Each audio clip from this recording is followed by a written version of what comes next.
మనందరికీ Israel Hamas మధ్య యుద్ధం గురించి తెలిసిందే. తమపై దాడి చేసినందుకు గాను గాజాను చుట్టుముట్టి ఆ ప్రాంతంలోనికి చొచ్చుకెళ్లి మరి హమాస్ టాప్ కమాండర్లను మట్టుబెట్టింది ఇజ్రాయెల్. పాలస్తీనా మిత్ర దేశాలు ఎంతగానో బెదిరిస్తున్నా, లెబనాన్ నుండి హెజ్బొల్లా, యెమెన్ నుండి హౌతీలు దాడి చేస్తున్నా వాళ్ళందరినీ తమ ప్రతిదాడితో తిప్పికొట్టింది ఇజ్రాయెల్.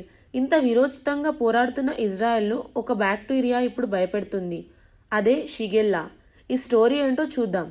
వేగంగా విస్తరించే గుణమున్న షిగెల్లా వ్యాధి ఎప్పుడు ఎవరికి వ్యాపిస్తుందోనని ఇజ్రాయెల్ సైన్యం తీవ్రంగా భయపడుతోంది. అయితే ఈ షిగెల్లా అనే ప్రాణాంతక వ్యాధికి సంబంధించిన బ్యాక్టీరియా సులభంగా ఒకరి నుంచి మరొకరికి వ్యాపిస్తుందని అమెరికన్ హెల్త్ ఏజెన్సీ CDC వెల్లడించింది. అయితే గాజా భూభాగంలోకి ప్రవేశించి భూతల దాడుల్లో పాల్గొన్న ఇజ్రాయెల్ సైనికుల్లో ఈ షిగెల్లా వ్యాధి కేసులు కనిపించడం ప్రస్తుతం తీవ్ర చర్చనీయాంశంగా మారింది. ఈ షిగెల్లా అనేది బ్యాక్టీరియా జాతి అని US health agency centre for disease control and prevention వెల్లడించింది. ఈ వ్యాధి సోకిన వ్యక్తి నుండి మరొక వ్యక్తికి షిగెల్లా బ్యాక్టీరియా సులభంగా వ్యాపిస్తుంది.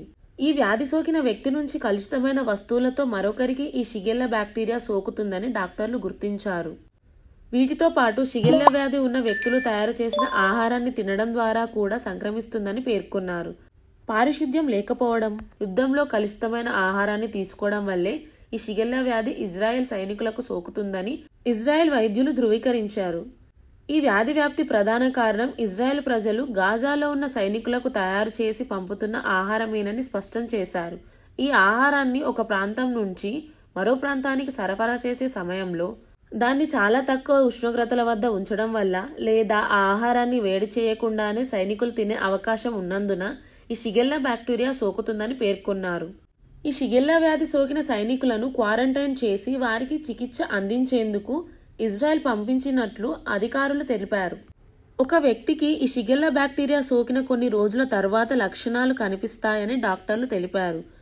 షిగెల్లా సోకిన వ్యక్తుల్లో దీర్ఘకాలిక లేదా రక్తపు విరేచనాలు, తీవ్రమైన కడుపు తిమ్మిరి, డీహైడ్రేషన్ వంటి లక్షణాలు ఉంటాయని చెప్పారు. బలహీనమైన రోగనిరోధక వ్యవస్థ ఉన్న వారిలో లక్షణాలు ఎక్కువ కాలం ఉంటాయని గుర్తించారు. ఇన్ఫెక్షన్ సోకిన తర్వాత సరైన సమయంలో చికిత్స చేయకపోతే అది రక్తంలోకి వ్యాపించి ప్రాణాలకే ముప్పు తెచ్చే అవకాశం ఉందని హెచ్చరించారు. షిగెల్లా సోకిన చాలామంది రోగులు యాంటీబయాటిక్ చికిత్స లేకుండా 5 నుంచి 7 రోజుల్లో సొంతంగా కోలుకుంటున్నారని center for disease control and prevention పేర్కొంది. కొద్దిపాటి ఇన్ఫెక్షన్ ఉన్నవారు ఎక్కువ నీరు త్రాగడం, విశ్రాంతి తీసుకోవడం ద్వారా కోలుకోవచ్చని సూచించింది. ఈ వ్యాధితో బాధపడుతున్న వ్యక్తులు పేగుల పనితీరు తగ్గించే, శరీరం ఆహారాన్ని జీర్ణం చేసే విధంగా జోక్యం చేసుకునే మందులను ఉపయోగించకూడదని, షిగెల్లా వ్యాధిని నివారించడానికి ఎప్పటికప్పుడు చేతులు కడుక్కొని శుభ్రంగా ఉండాలని పేర్కొంది. ఇక ఏటా ప్రపంచవ్యాప్తంగా 80 మిలియన్ల నుంచి 165 మిలియన్ల మంది షిగెల్లా బారిన పడుతున్నారని CDC అంచనా వేసింది. పరిశుభ్రత లేని నీరు, ఆహారం కలుషితమయ్యే ప్రాంతాలకు వెళ్లే వారిలో ఈ ఇన్ఫెక్షన్ ఎక్కువగా వస్తుంది. ఈ వ్యక్తులు ఒక రకమైన షిగెల్లా బారిన పడుతున్నారని తెలిపింది. ఈ షిగెల్లా సోకిన వారికి చికిత్స చేయడం చాలా కష్టమని వెల్లడించింది. Thanks for watching this video.